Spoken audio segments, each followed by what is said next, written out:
दिनों में जब हम जकरिया की पुस्तक से अध्ययन कर रहे हैं, जिस माहौल में हम हैं, मैं विश्वास करता हूँ वैसा ही घुटन, वैसा ही दर्द, वैसा ही परेशानी उन दिनों के यहूदी जो यरूशलेम लौट आए थे वे भी महसूस कर रहे थे। मंदिर बनाना है, लेकिन आंतरिक विरोध एक जो आलस है वह, और दूसरा लोगों की ओर से विरोध। जब वे बंधुआई में चले गए थे तब अन्य जाति आकर वहां पर बसने लग गए थे। उन अन्य जातियों की ओर से जो विरोध हो रहा था, कितना घुटन और कितना तकलीफ ये लोग महसूस कर रहे थे। आज हम मेज से दूर हैं और जिस तरह का माहौल हमारे चारों ओर है, हम भौतिक रीति से एक दूसरे से मिल नहीं पाते हैं। अगर कभी प्रभु के अनुग्रह से आमने सामने आ भी जाएं तो बड़ी कठिन समस्याएं हैं।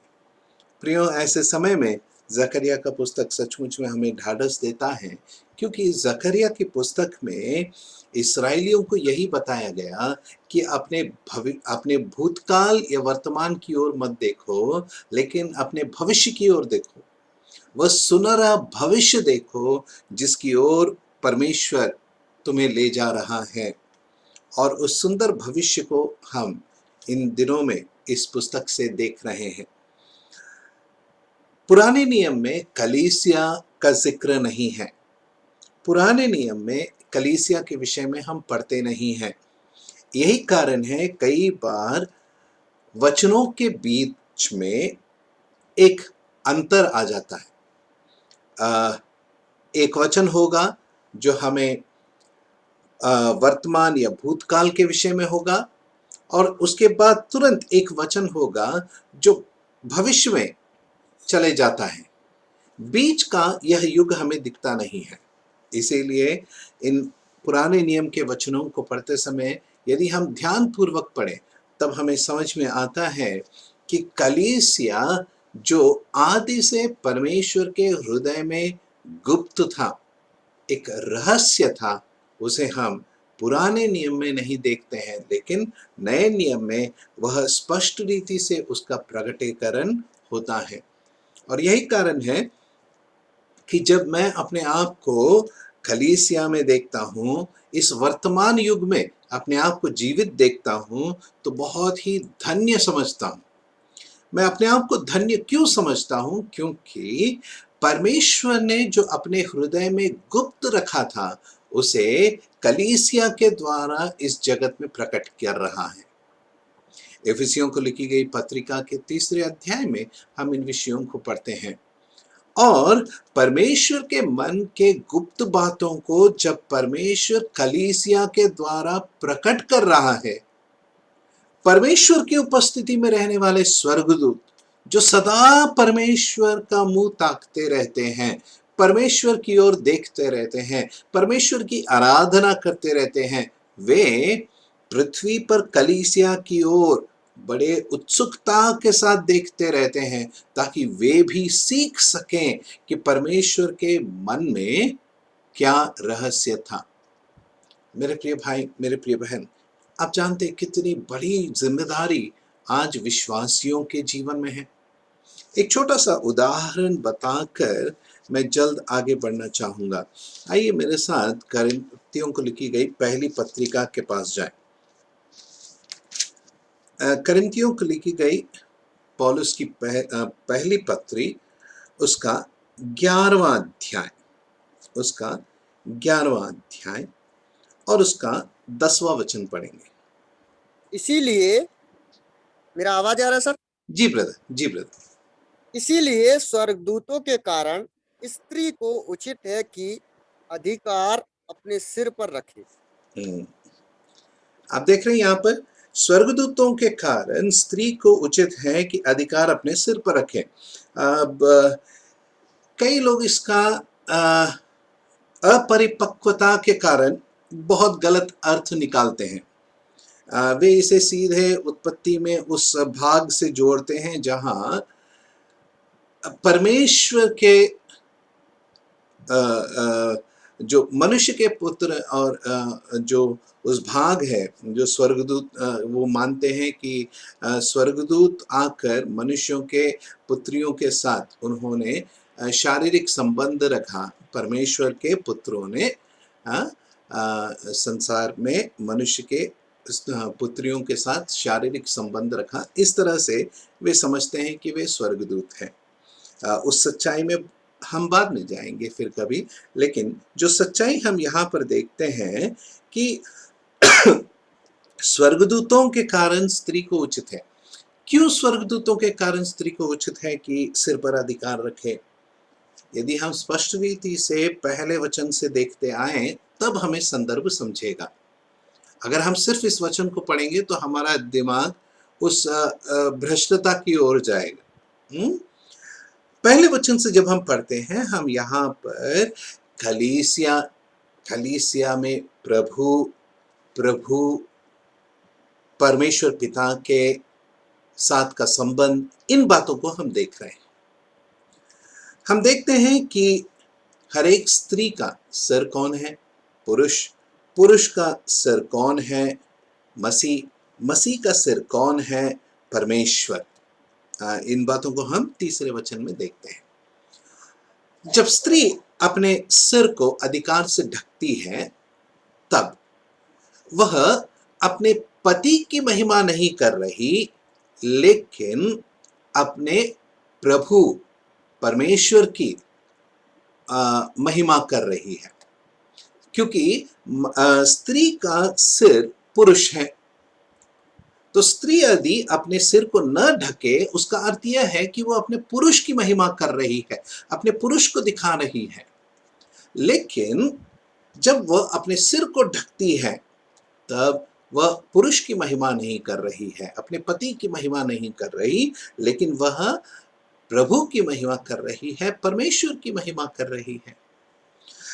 पुरुष अपना सिर नहीं ढकता है। क्यों नहीं ढकता है? क्योंकि पुरुष का सिर मसीह है। मसीह की महिमा होनी चाहिए। यदि पुरुष अपने सर को ढके तो क्या होगा? वह मसीह की महिमा को प्रकट नहीं करना चाहता है।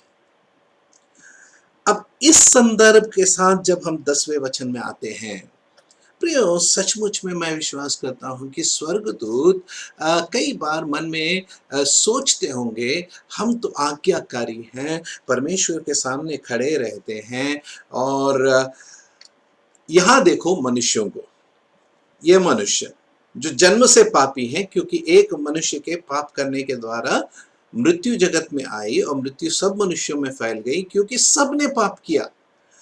और परमेश्वर का वचन कहता है कि एक भी धर्मी नहीं, कोई परमेश्वर का खोजने वाला नहीं। ऐसे आज्ञा न मानने वाले ढीठ पापी मनुष्य पर परमेश्वर क्यों इतना अनुग्रह करता है कि उसने अपने इकलौते पुत्र को मनुष्य के रूप में भेजा? यह सवाल मैं विश्वास करता हूं स्वर्गदूतों के मन में भी उठता होगा कि कैसे आज्ञा न मानने वाले ढीठ लोग ये हैं।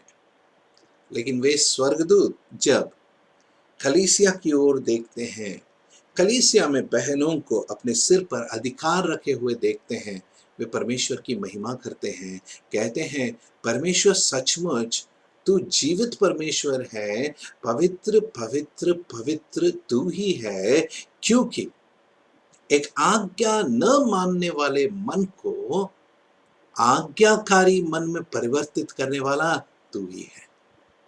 और कोई भी यह कार्य नहीं कर सकता है, यह सिर्फ तेरे ही अनुग्रह से, तेरे ही सामर्थ्य से होता है। और वे कलीसिया के कारण परमेश्वर के सामने कह पाते हैं, तू पवित्र है, पवित्र है, तू पवित्र है। मेरे प्रिय भाई, मेरे प्रिय बहन, कितने गंभीर गूढ़ बातें कलीसिया की ओर देखते हुए स्वर्गदूत सीख रहे हैं। ऐसे में कितना जिम्मेदारी आपके और मेरे ऊपर है कि हम अपना जीवन परमेश्वर के प्रसन्नता के लिए, परमेश्वर के महिमा के लिए जिए। आइए प्रियो, जकरिया की पुस्तक में दोबारा आ जाएं। जकरिया की पुस्तक 5वें अध्याय में मैं विश्वास करता हूं हमने पहले 4 वचनों का अध्ययन किया था। अब हम 5वें वचन से आगे बढ़ने का प्रयास करेंगे। आइए प्रिय भाइयों बहनों, हम जकरिया की पुस्तक 5वें अध्याय के 5वें वचन से 11वें वचन तक पढ़ें। तब जो स्वर्गदूत मुझसे बातें करता था, उसने बाहर जाकर मुझसे कहा, आंखें उठाकर देख कि वह क्या वस्तु निकली जा रही है। मैंने पूछा, वह क्या है? उसने कहा, वह वस्तु जो निकली जा रही है वह एक एपा का नाप है। उसने फिर कहा, सारे देश में लोगों को यही रूप है। फिर मैंने क्या देखा कि एपा का शीशे का ढक्कन उठाया जा रहा है और एक स्त्री है जो एपा के बीच में बैठी है। दूत ने दूत ने कहा, इसका अर्थ दुष्टता है। और उसने उस स्त्री को एपा के बीच में दबा दिया और शीशे के उस ढक्कन से एपा का मुंह बंद कर दिया।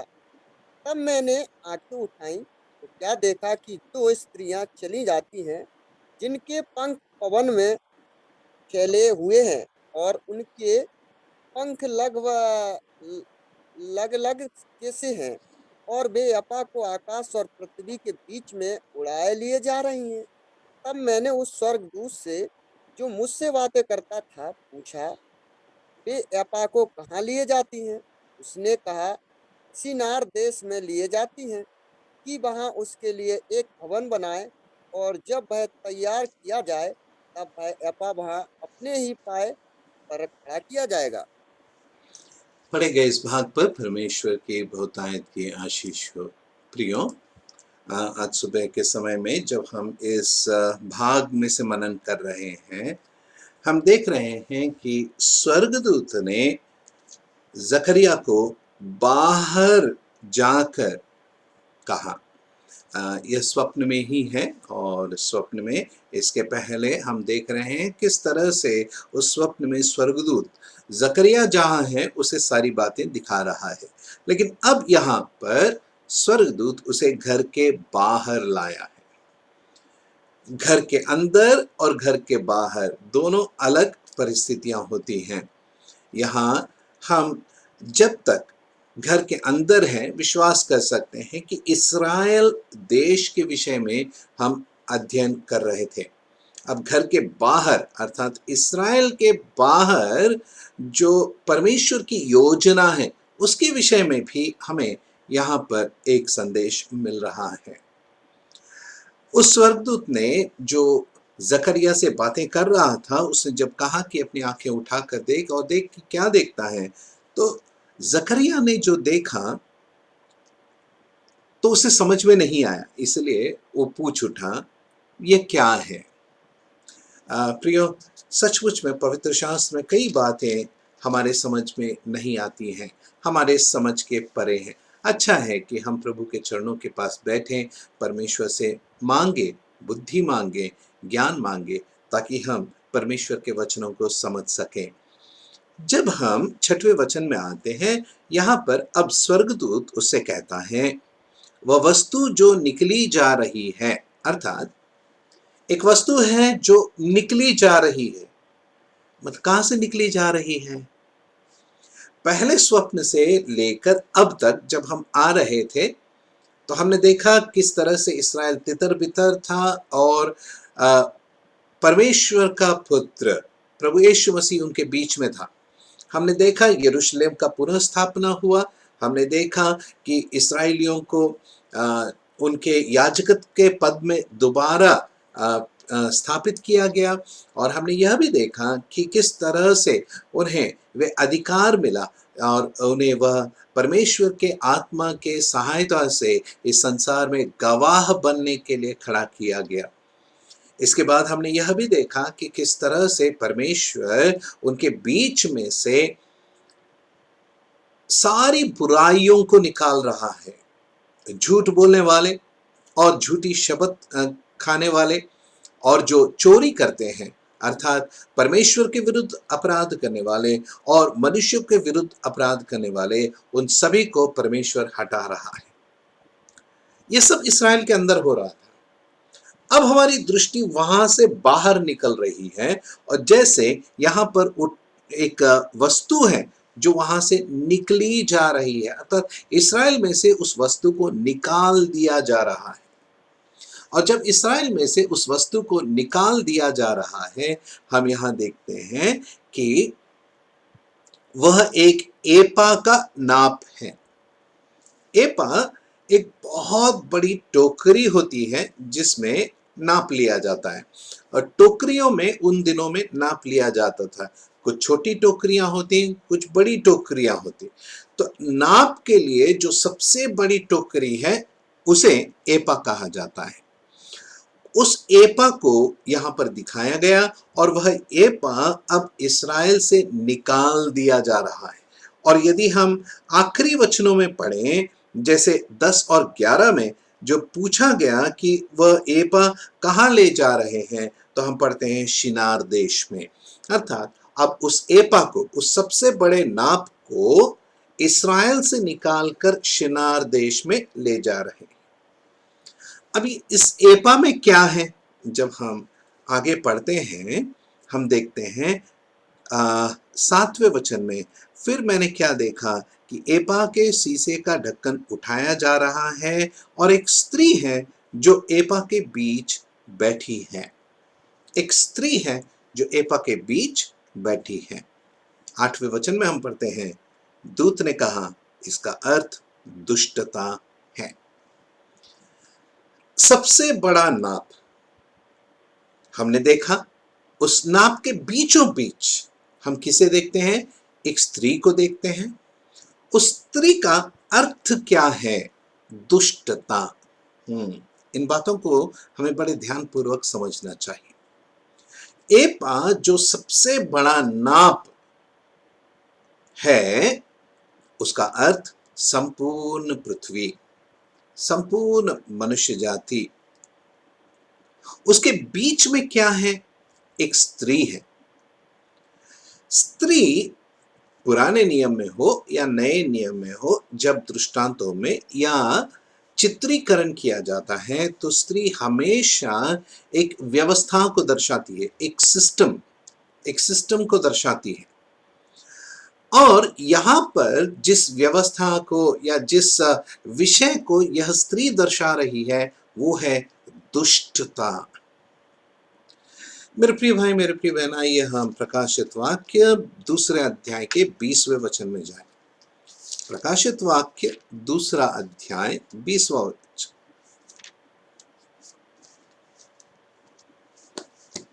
दूसरा अध्याय वचन 20। जी ओके। पर मुझे तेरे विरुद्ध यह कहना है कि तू उस स्त्री यजेबेल को रहने देता है, जो अपने आप को भविष्यवक्तनी कहती है, और मेरे दासों को व्यभिचार करने और मूर्तियों के आगे चढ़ाई गई वस्तुएं खाना सिखलाकर भरमाती है। प्रियो, यहाँ पर हम 7 कलीसियाओं को लिखी जाने वाले पत्रिकाओं को देखते हैं। मैं बहुत इसमें गहराई में नहीं जाना चाहता हूं, लेकिन जल्द से बता दूं कि एफेसस की कलीसिया जो है, यह साधारणतः प्रेरितों के समय की कलीसिया का चित्रीकरण होता है एफेसस की कलीसिया के द्वारा। दूसरी कलीसिया जो स्मरना की कलीसिया है, यह कलीसिया प्रेरितों के समय काल के बाद, अर्थात 100 ईस्वी से करीब करीब 300 ईस्वी तक, यह जो समय काल है जहां पर कलीसिया का भयंकर सताव हुआ, विश्वासियों को बहुत सताया गया, उस कलीसिया का चित्रीकरण स्मिर्ना की कलीसिया के साथ किया जाता है।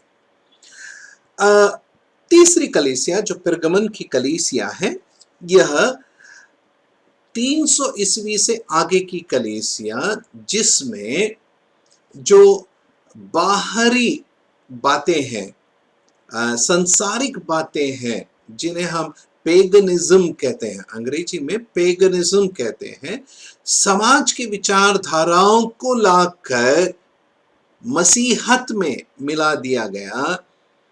इसीलिए अब हम इसे ईसाई समाज कहते हैं, क्रिश्चियनडम। क्रिश्चियनडम ये वही समय काल है जहां पर जो कॉन्स्टेंटाइन राजा था, वह उसने रोम में क्रिश्चियनिटी, ईसाई धर्म को एक पूरे विश्व में फैलाने का उसने एक निर्णय लिया। उसने इस धर्म को अपनाया और यह रोम का धर्म बन गया। पिरगमन की कलीसिया उस समय काल को दर्शाती है। उसके बाद जब हम थियातिरा की कलीसिया में आते हैं, कॉन्स्टेंटाइन के समय में रीति रिवाजें बाहर से, यही वो समय है जहां पर क्रिसमस भी शुरू हो गया। क्रिसमस, ईस्टर, ये सारे त्योहार जो हैं उस समय शुरू हो गए कॉन्स्टेंटाइन के समय में। लेकिन मूर्ति पूजा जब आ गई, अर्थात रोमन कैथोलिक चर्च की स्थापना जैसे हुई, उस समय काल से हम थियोतिरा की कलीसिया को देखते हैं। थियोतिरा की कलीसिया के विषय में हम पढ़ रहे हैं कि उस स्त्री इजबेल को रहने देता है। यह वो कलीसिया है जिसने मूर्ति पूजा और व्यभिचार को बहुत बढ़ाई दी। झूठी शिक्षाओं को वह न केवल सहता रहा, लेकिन झूठी शिक्षाओं का वह गढ़ बन गया।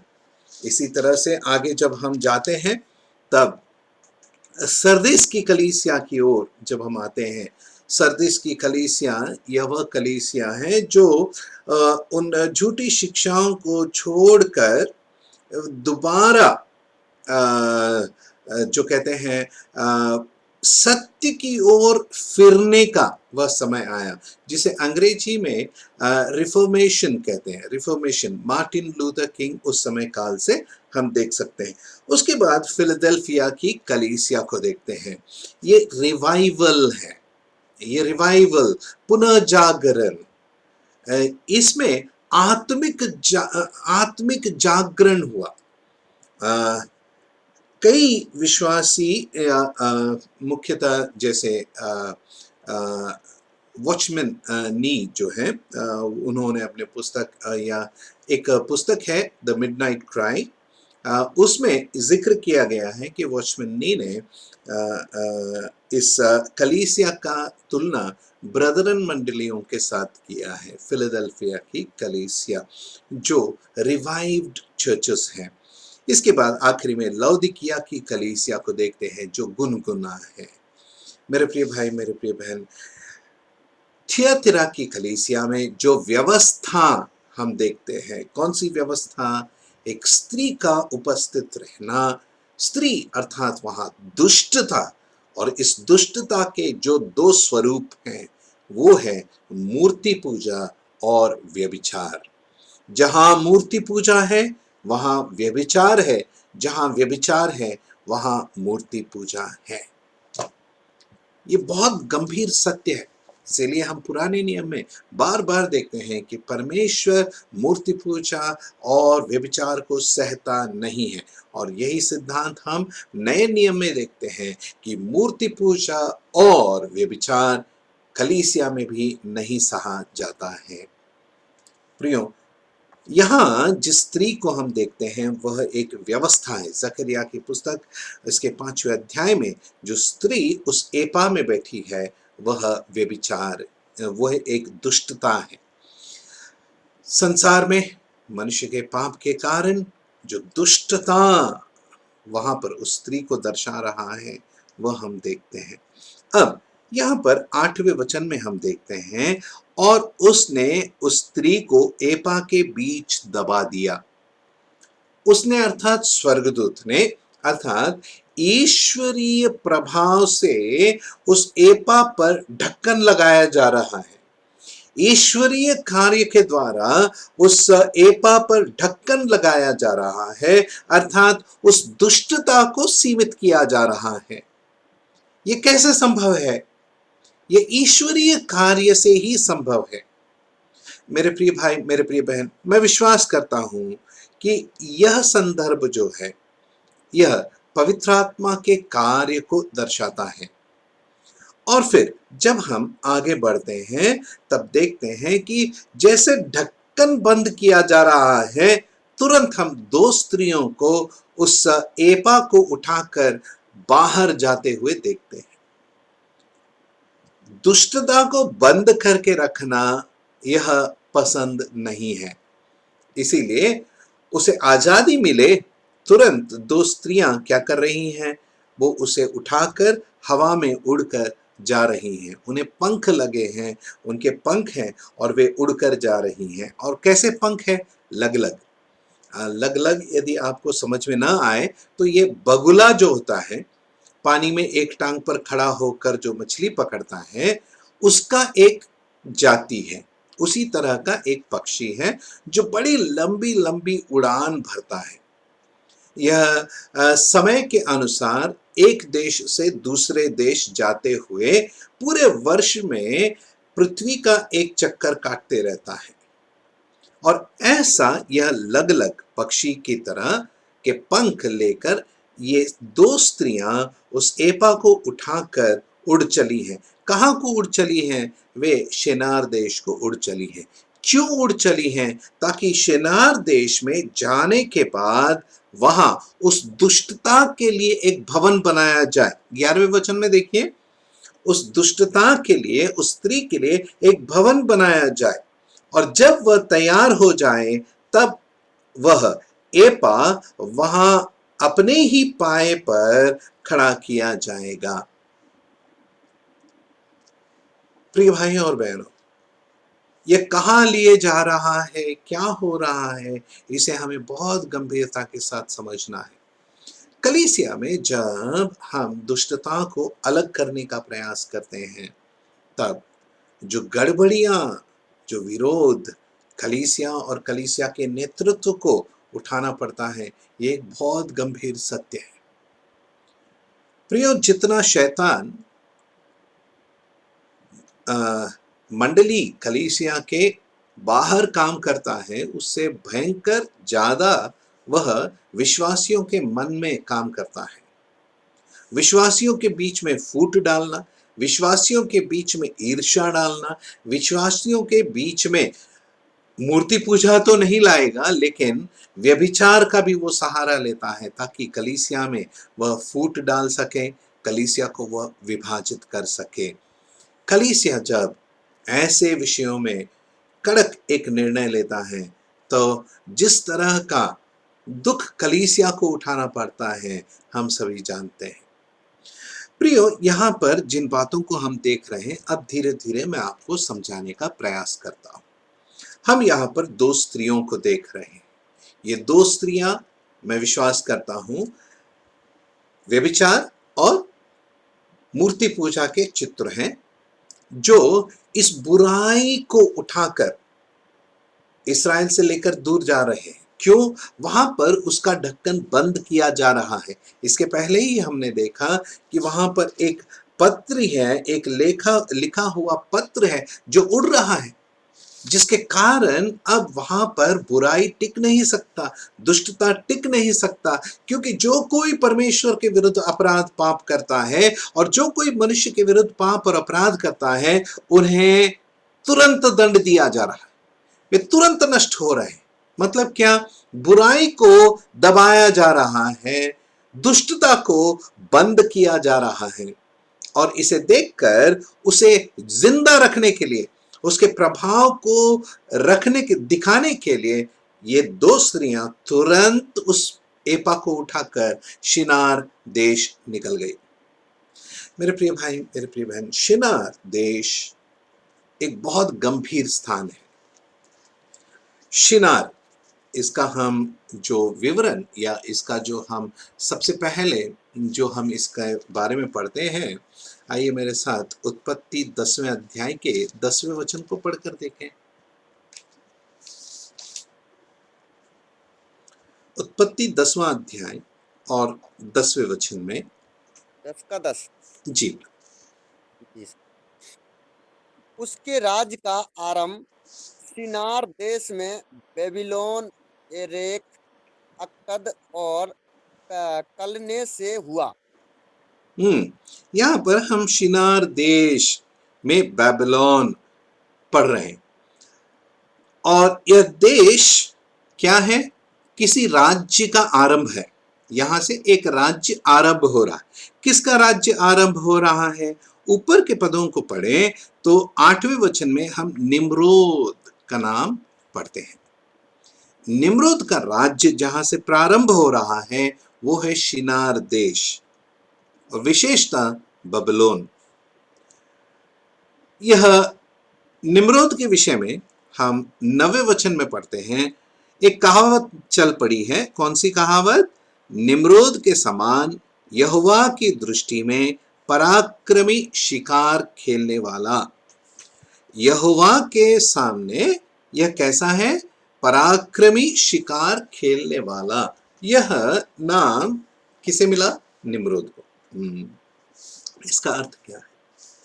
निम्रोद जिसके विषय में पढ़ते हैं कि पहला वीर वही हुआ, यह बहुत ही भयंकर, दुष्ट और दया रहित, करुणा रहित ऐसा एक व्यक्ति था। यह शिकार खेलने वाला था। अब शिकार जैसे ही मैं कहता हूं, एक और शिकारी की ओर आपका ध्यान जाना चाहिए।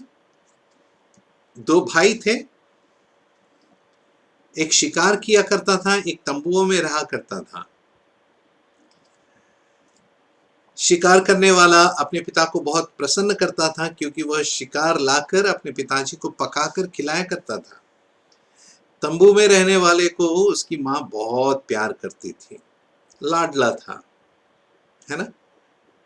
पहलोटे का बेचा जाना, पिता के आशीषों को धोखे से पा लेना, एसाव और याकूब की चर्चा। याकूब तंबुओं में रहता था, एसाव शिकार किया करता था। शिकार, यहां पर निम्रोद शिकार किया करता था।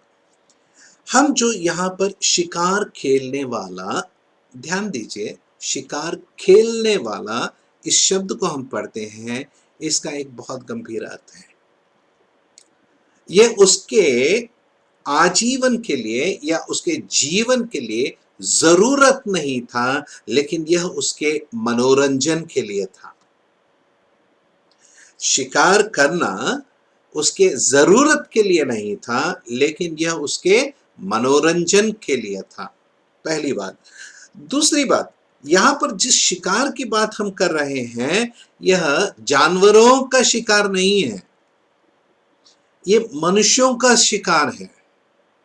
मनुष्यों का शिकार मतलब जो दीन है, जो दरिद्र हैं, जो असहाय हैं, जो आशाहीन हैं, उन्हें और प्रताड़ित करने वाला, उन्हें और दुख देने वाला और उन्हें और सताने वाला, यह था क्रूर निम्रोद।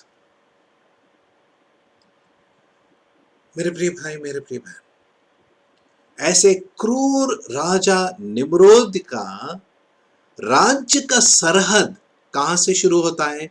शिनार देश से शुरू होता है।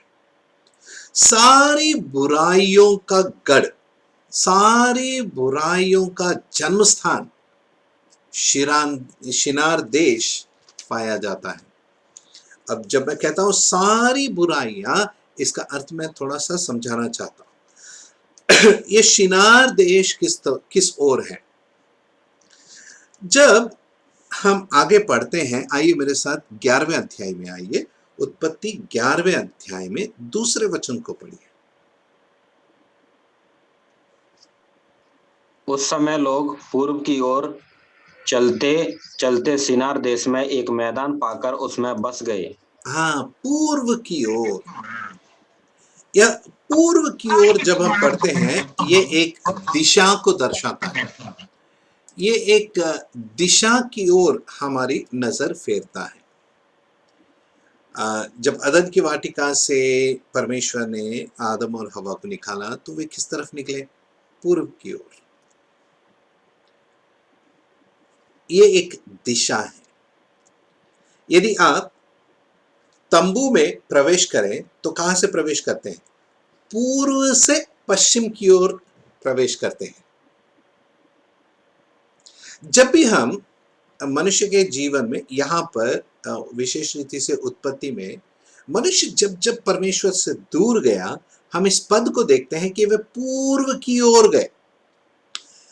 अब देखिए इन बातों को, तंबू में प्रवेश करने के लिए आपको पूर्व से प्रवेश करके पश्चिम की ओर जाना है, लेकिन परमेश्वर से दूर जाने के संदर्भ को जब भी हम पवित्र शास्त्र में पढ़ रहे हैं तब वे पूर्व की ओर जा रहे हैं, मतलब पश्चिम को छोड़कर पूर्व की ओर जा रहे हैं। मैं यहाँ पर यह नहीं बताना चाहता हूं कि पश्चिम की ओर परमेश्वर है, पूर्व की ओर शैतान है, ये नहीं कहना चाह रहा हूं। मैं कहना चाहता हूं कि यहाँ पर हमें पदों को ध्यान पूर्वक देखना जरूरी है, जो हमें कई बातों को समझने में मदद करता है। अब जब ये पूर्व की ओर जा रहे हैं, कहाँ गए? चलते चलते शिनार देश में एक मैदान पाकर उसमें बस गए।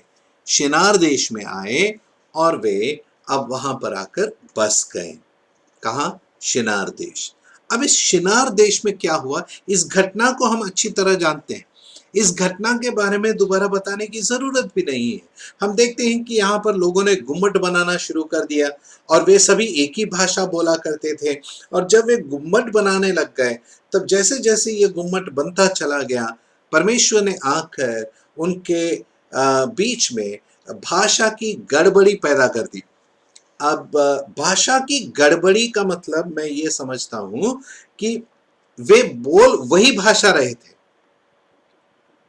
लेकिन समझने वाले को नहीं आ रहा था कि वो क्या बोल रहे हैं। अभी एक उदाहरण देता हूं कि हमारे इतने सारे भाषाओं में हम जो शब्दों का इस्तेमाल करते हैं, वही एक शब्द अलग अलग भाषा में अलग अलग अर्थ रखता है।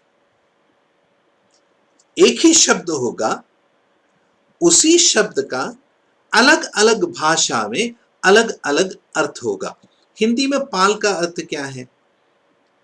नाव के ऊपर एक पर्दा होता है, इस पर्दे में जब हवा लगता है तब वह नाव चलती है। पाल उठाना, पाल गिराना, अर्थात उस पर्दे को उठाना और पर्दे को गिराना, उस कपड़े को उठाना, उस कपड़े को गिराना, उसे पाल कहते हैं।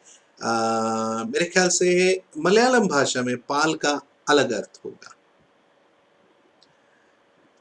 वही शब्द है, लेकिन उस शब्द का अलग भाषा में अलग अर्थ हो गया। God created a confusion of language. वहां पर भाषा की गड़बड़ी पैदा कर दी।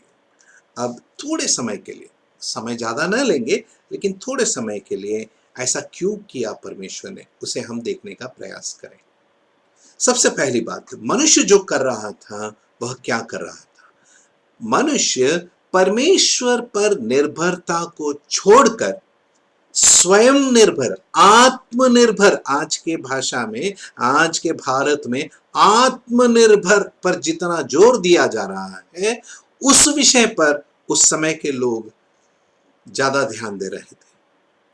परमेश्वर पर निर्भर न होते हुए आत्मनिर्भर। अब आप पूछेंगे ये आपको कहां से मिल गया ब्रदर? आइए देखिए तीसरे वचन में हम क्या पढ़ते हैं। लेट अस मेक ब्रिक करके अंग्रेजी में लिखा है, हिंदी में हम पढ़ते हैं तीसरे वचन में, आओ हम ईंटें बना बना कर भली भांति आग में पकाएं। और उन्होंने पत्थर के स्थान पर ईंट से, पहली बात, पत्थर यह स्वाभाविक रीति से मिलता है ना। पत्थर मनुष्य नहीं बनाता है, ये परमेश्वर का बनाया हुआ है। लेकिन ईंट मनुष्य का बनाया हुआ है। परमेश्वर के बनाए हुए वस्तु से अपने लिए कुछ बनाना और मनुष्य के ज्ञान से बनाए हुए वस्तु से अपने लिए कुछ बनाना, देखा आपने? मनुष्य परमेश्वर पर निर्भरता को छोड़कर आत्मनिर्भर बन रहा है। आगे जब हम पढ़ते हैं चौथे उसी वचन में, और चूने के स्थान पर मिट्टी के गारे से काम लिया। चूना जो पृथ्वी पर स्वाभाविक रीति से मिलता है, वह नेचुरल चीज है, वो मिलता है। परमेश्वर के द्वारा पृथ्वी में यह चूना बना कर रखा हुआ है, उसे छोड़कर वह अब अपनी ओर से मिट्टी का गारा बना रहा है। परमेश्वर पर निर्भरता को छोड़कर आत्मनिर्भर बनने वाला मनुष्य। अब वो कहता है, ध्यान से चौथे वचन को पढ़ें, आओ हम एक नगर और एक गुम्मट बना ले जिसकी चोटी आकाश से बातें करे, इस प्रकार से हम अपना नाम करें। गुम्मट बनाना गलत नहीं है, गुम्मट बनाना गलत नहीं है। पवित्र शास्त्र में कई गुम्मट हम देखेंगे, हर शहर पनाह में गुम्मट होते हैं, जिस गुम्मट पर खड़े होकर सैनिक देखता है कि अरे भाई दूर से क्या समाचार आ रहा है ना। तो गुम्मट गलत नहीं है, लेकिन गुम्मट का जो उद्देश्य है वो बहुत जरूरी है। यहां पर इन्होंने जो गुम्मट बनाया वो किस लिए बनाया? इसे परमेश्वर की महिमा के लिए नहीं, लेकिन अपने लिए एक नाम बनाने के लिए उन्होंने यह गुम्मट बनाया। मेरे प्रिय भाई, मेरे प्रिय बहन, आज यदि मैं इस वचन की सेवकाई के द्वारा अपने लिए एक नाम बनाने का उद्देश्य रखता हूं, परमेश्वर उसे स्वीकार नहीं करेगा। यदि परमेश्वर मेरे सुसमाचार प्रचार के द्वारा देखता है कि मैं अपने लिए नाम बनाना चाहता हूं, परमेश्वर उसे कभी स्वीकार नहीं करेगा। मेरे प्रिय भाई, मेरे प्रिय बहन, हम जो कुछ भी करें परमेश्वर पर निर्भर होकर परमेश्वर की महिमा के लिए करें। हमें यहां पर नाम नहीं चाहिए, हमें वहां जीवन की पुस्तक में प्रभु यीशु मसीह में विश्वास करने के द्वारा जो नाम लिखा गया है, उस नाम के लिए हमें योग्य जीवन बनाना है। वो नाम लिख दिया गया है, चिंता नहीं करना है, लेकिन वो जो नाम लिखा गया उसके योग्य हमें अपना जीवन बिताना है, परमेश्वर की महिमा के लिए जीवन बिताना है। देखिए प्रिय भाई, प्रिय बहन, शिनार देश वो जगह है जहां पर परमेश्वर पर निर्भरता को छोड़कर, त्याग कर मनुष्य आत्मनिर्भरता पर ध्यान दे रहा है, वह स्वयं पर निर्भर हो रहा है। कितनी बड़ी दुष्टता हम शिनार देश में देख रहे हैं। शिनार देश हर तरह के दुष्टता का शुरुआत का स्थान है। इस जगह का नाम क्या रखा गया? बाबेल, है ना। नवा वचन पढ़ेंगे प्रियो, उत्पत्ति 11वां अध्याय 9वां वचन। इस कारण उस नगर का नाम बबलोन पड़ा, अंग्रेजी में बाबेल, बबलोन। हर बुराई का शुरुआत, हर बुराई। परमेश्वर जो भी करता है, शैतान उसका हूबहू नकल करने का प्रयास करता है। परमेश्वर जो कुछ भी करता है, शैतान हूबहू उसका नकल करने का प्रयास करता है, और वह मनुष्यों के द्वारा अपनी आराधना कराना चाहता है। इसका वो पूरा प्रयास करता है। वो देखिए, शैतान के मन में सबसे पहला विचार यही आया कि मैं परमेश्वर से बढ़कर, परमेश्वर से ऊंचे स्थान पर बैठूं, लोग मेरी आराधना करें, स्वर्गदूत मेरी आराधना करें। यह शैतान के मन का विचार है। और इसीलिए परमेश्वर जो भी कार्य करे, शैतान ठीक उसकी नकल करते हुए एक ऐसी व्यवस्था, एक ऐसे सिस्टम को खड़ा करता है जहां पर उसकी आराधना हो। और इस बात को हम प्रेरितों के कार्य में भी देख सकते हैं। जहां जहां परमेश्वर का कलीसिया, प्रभु यीशु मसीह की कलीसिया, विश्वासियों की कलीसिया बढ़ रही थी, वहां वहां उसके विरोध में शैतान अपना कार्य भी बढ़ाता चला गया। आज देखिए, कलीसिया का ऐसा हाल है, कलीसिया कहना गलत है, कलीसिया नहीं कहूंगा मैं, ईसाई समाज कहूंगा, वो बेहतर शब्द है। क्रिश्चियनडम, उसका ऐसा हाल है कि सत्य वहां पर नहीं है। इतनी भयंकर परिस्थिति जो शैतान ने कलीसिया में खड़ी कर दी है, उसे हम स्पष्ट रीति से देख सकते हैं। मेरे प्रिय भाई, मेरे प्रिय बहन, आइए मेरे साथ मत्ती रचित सुसमाचार उसके 13वें अध्याय में जाएं। मत्ती रचित सुसमाचार 13वें अध्याय में जो आप उन दृष्टांतों का अध्ययन करते हैं जो प्रभु यीशु मसीह ने कहा, उन दृष्टांतों में क्रमानुसार प्रभु यीशु मसीह की, परमेश्वर की योजना जो कलीसिया और इस जगत के विषय में है और क्रिश्चियनडम अर्थात ईसाई समाज के विषय में है, उसे हम स्पष्ट रीति से पढ़ सकते हैं। जब हम मत्ती रचित सुसमाचार उसके 13वें अध्याय में आते हैं, यहां पर आइए मेरे साथ 33वें वचन को पढ़कर देखें। उससे पहले हम 31, 32, 33 ये तीनों वचन पढ़ें। जी सर। उसने उन्हें एक और दृष्टांत दिया, स्वर्ग का राज राई के एक दाने के समान है, जिसे किसी मनुष्य ने लेकर अपने खेत में बो दिया। वह सब बीजों से छोटा तो होता है, पर जब बढ़ जाता है तब सब साग पात से बड़ा होता है और ऐसा पेड़ हो जाता है कि आकाश के पक्षी आकर उसकी डालियों पर बसेरा करते हैं। उसने एक और दृष्टांत उन्हें सुनाया, स्वर्ग का राज खमीर के समान है, जिसको किसी स्त्री ने लेकर 3 पसेरी आटे में मिला दिया और होते होते वह सब खमीर हो गया। पढ़े गए इस भाग पर परमेश्वर की बहुतायत की आशीष हो। प्रियो, यहां पर जिन 2 दृष्टांतों को हम देखते हैं, पहले दृष्टांत को देखिए, स्वर्ग का राज्य राई के दाने के समान है। उस राई के दाने से क्या निकला? एक बड़ा वृक्ष, बड़ा पेड़ आया। उस बड़े पेड़ के बाद हम पक्षियों को आकर उस पेड़ पर बैठते हुए देखते हैं। आज के ईसाई समाज में इस दृष्टांत का अर्थ यह है, ईसाई समाज में दृष्टांत का अर्थ यह है कि देखो चर्च कितना बड़ा हो गया कि चर्च में अब पूरा संसार के लोग आकर विश्राम और शांति पा सकते हैं। लेकिन सत्य में इसका अर्थ क्या है? जब स्वर्ग के राज्य की तुलना राई के दाने के समान की गई है, जो सबसे नम्र शुरुआत जो ईसाई समाज की हुई कलीसिया के द्वारा, उसे हम देखते हैं। प्रभु यीशु मसीह का नम्र जीवन, प्रभु यीशु मसीह पर आधारित सुसमाचार का नम्र शुरुआत हम यहां पर देखते हैं। लेकिन इस शुरुआत के बाद धीरे धीरे जैसे जैसे यह ईसाई समाज बढ़ता चला गया, अब यहां पर वह पेड़ हमें दिखाई देता, बहुत बड़ा पेड़ है, विशाल खाए।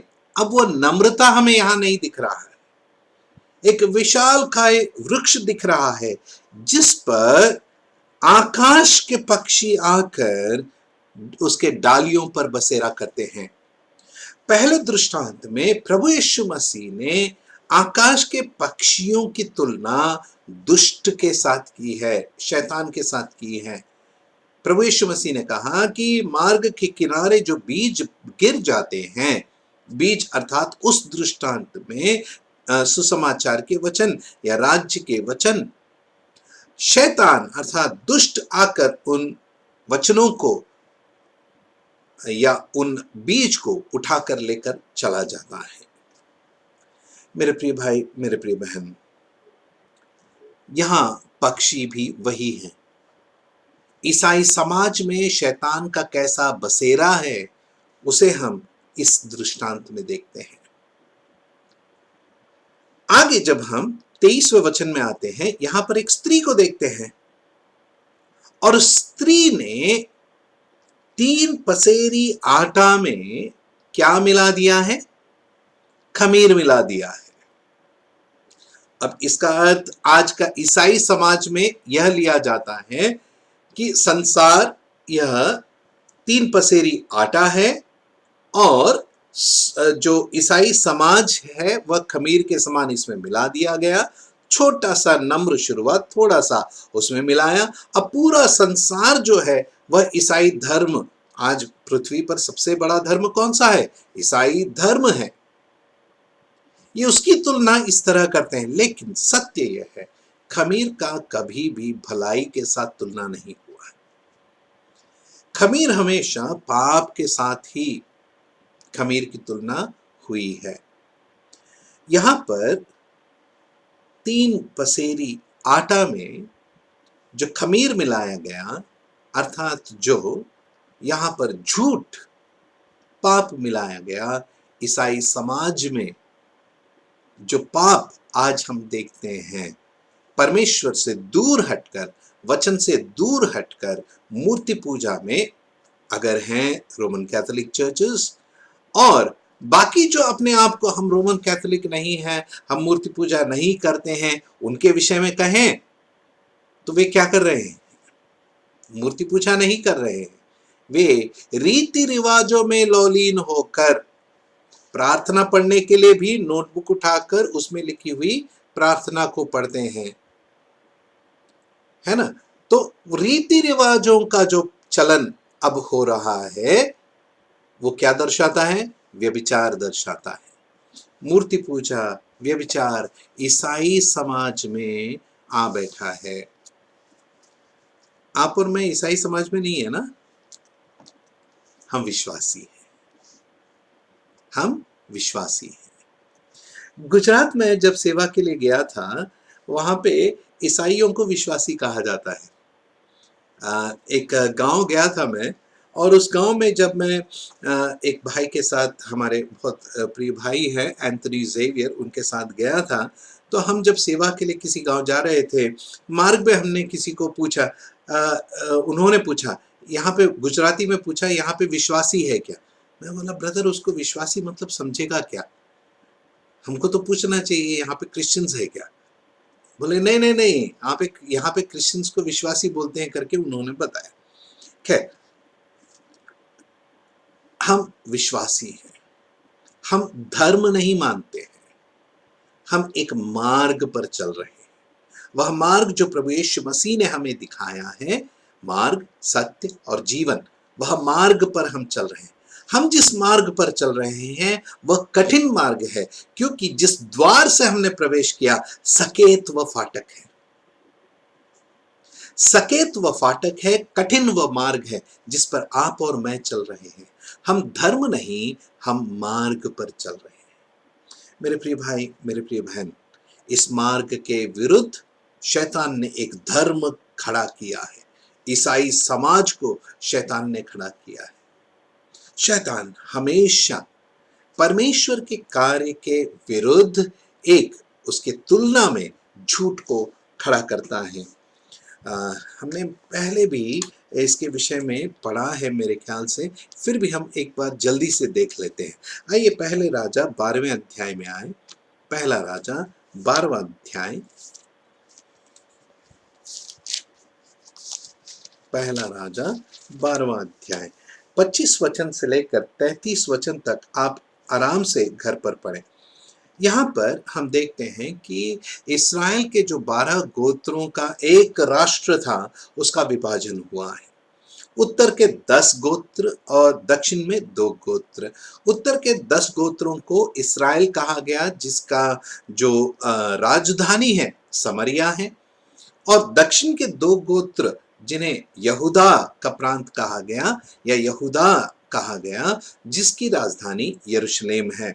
यरूशलेम वह जगह है जहां पर सुलेमान ने मंदिर बनवाया है। इसीलिए सारे 12 गोत्रों के लिए परमेश्वर की यह आज्ञा है कि वर्ष में 3 बार सारे पुरुष यरूशलेम में इकट्ठा हो, जहां परमेश्वर का मंदिर है, और वहां पर वे परमेश्वर की उपासना करें। परमेश्वर के उन 3 मुख्य पर्वों को, 7 पर्वों में 3 मुख्य पर्वों को वे वहां पर मनाएं। कहां जाना है? यरूशलेम में जाना है। अब समस्या क्या है कि उत्तर का जो भाग है, जिसके विषय में हम यहां पर पढ़ते हैं, 26 वचन देखिए। तब यरोबाम सोचने लगा, अब राज्य दाऊद के घराने का हो जाएगा। 27 वचन, यदि प्रजा के लोग यरूशलेम में बलि करने को जाएं तो उनका मन अपने स्वामी यहूदा के राजा रहबियाम की ओर फिरेगा और वे मुझे घात करके यहूदा के राजा रहबियाम के हो जाएंगे। उत्तरी 10 गोत्रों का जो इस्राएल राष्ट्र है, उसका राजा यरोबाम अपने मन में विचार कर रहा है कि अब हम विभाजित तो हो गए, लेकिन परमेश्वर का मंदिर कहां है? यरूशलेम में है, अर्थात यहूदा में है। अब हर वर्ष 3 बार यदि लोग यहां से, इस्राएल से यहूदा में जाकर परमेश्वर के पर्व मनाएंगे तो वो समय जल्द आएगा, उनका मन फिर जाएगा, वे मुझे मार देंगे और वे जाकर यहूदा के साथ मिल जाएंगे। ऐसे विचार के कारण उसने क्या किया? आगे हम पढ़ते हैं 28वें वचन में, अतः राजा ने सम्मति लेकर सोने के 2 बछड़े बनाए। कितने? सोने के 2 बछड़े बनाए। आगे क्या कहता है? और लोगों से कहा, यरूशलेम को जाना तुम्हारी शक्ति से बाहर है, इसलिए हे इस्राएल अपने देवताओं को देखो जो तुम्हें मिस्र देश से निकाल लाए हैं। उसने एक बछड़े को बेतेल में, दूसरे को दान में स्थापित किया। यरूशलेम में सच्चे परमेश्वर की व्यवस्था है, उसके विपरीत अब शैतान यरोबाम का इस्तेमाल करके 2 बछड़ों को खड़ा कर रहा है, एक बेतेल में, एक दान में। देख रहे हैं प्रियो? दूसरी बात यहां पर देखिए, वो राजा कह रहा है कि यरूशलेम को जाना तुम्हारे शक्ति के बाहर है, मतलब यरूशलेम में जाकर आराधना मत करो, यहीं पर आराधना करो। क्या ये बात फरो ने नहीं कहा था मूसा से? जब विपत्तियां शुरू हो गई तब फरो ने मूसा से क्या कहा? अरे वहां बाहर जाकर कहां तुम्हें आराधना कराएंगे, यहीं पर आराधना करो। जब मूसा नहीं माना तो उसके बाद बोला, ठीक है ठीक है ठीक है, सब पुरुष जाकर आराधना करो, स्त्री बच्चे और पशु यहीं पे रहने दो। फिर उसने क्या कहा? ठीक है, पुरुष और स्त्री चले जाओ, पशुओं को यहीं पे रहने दो। मेरे प्रिय भाई, मेरे प्रिय बहन, शैतान की योजनाओं को हमें समझना बहुत जरूरी है। आज के चौकन्ने विश्वासी शैतान के इन योजनाओं को स्पष्ट रीति से समझ सकते हैं। प्रियो, यहां पर हम उस बुराई का चित्रीकरण जो एपा में बैठी हुई स्त्री के साथ किया गया, उसे हम देखते हैं। शैतान कैसे व्यभिचार और मूर्ति पूजा का इस्तेमाल करके विश्वासियों को फंसाता है, विश्वासियों के विरुद्ध दुष्टता के कार्य करता है, उन्हें भी हम सीख सकते हैं। लेकिन यहां जकरिया की पुस्तक में जिन बातों को देख रहे हैं, परमेश्वर ने जब इस्राएल से बुराई को मिटाना शुरू किया, तब यह बुराई अर्थात शैतान की योजनाएं शिनार देश में वापस लौट गई। शिनार देश, जहां सारे बुराइयों का एक व्यवस्था शैतान के द्वारा खड़ा किया जा रहा है। परमेश्वर हमारी सहायता करें इन दिनों में, कठिन दिनों में, जब कलीसिया के बड़े बड़े बुजुर्ग सेवक हमसे पहले और बड़ी संख्या में प्रभु के पास जा रहे हैं। जवान सेवकगण जिन्होंने अपने जीवन को प्रभु के लिए समर्पित किया है, वे दृढ़ता के साथ खड़े हों, सत्य के साथ खड़े हों, परमेश्वर पर निर्भर रहें। और आने वाले दिनों में प्रियो, आप पर बहुत बड़ी जिम्मेदारी आ रही है। कल महाराष्ट्र के एक सबसे बुजुर्ग सेवक बीए तड़के अंकल का प्रभु के पास बुलाहट हो गया।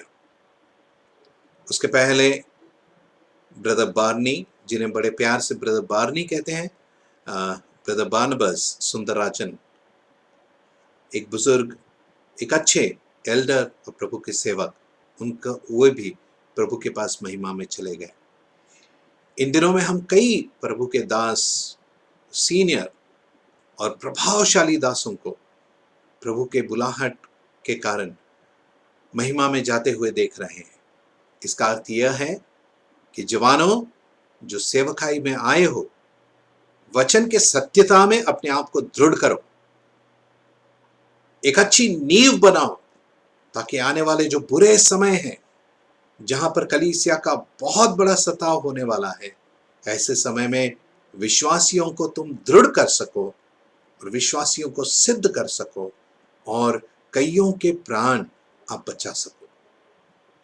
सारी महिमा, आदर, गौरव और सम्मान प्रभु यीशु मसीह के मधुर और मीठे नाम में परमेश्वर पिता को मिले। आमीन। आप सभी ने बहुत धीरज के साथ इन वचनों को सुना। मैं आप सभी का आभारी हूँ। रंजित भाई धन्यवाद, और स्थानिक कलीसिया ग्वालियर के आप सभी को धन्यवाद।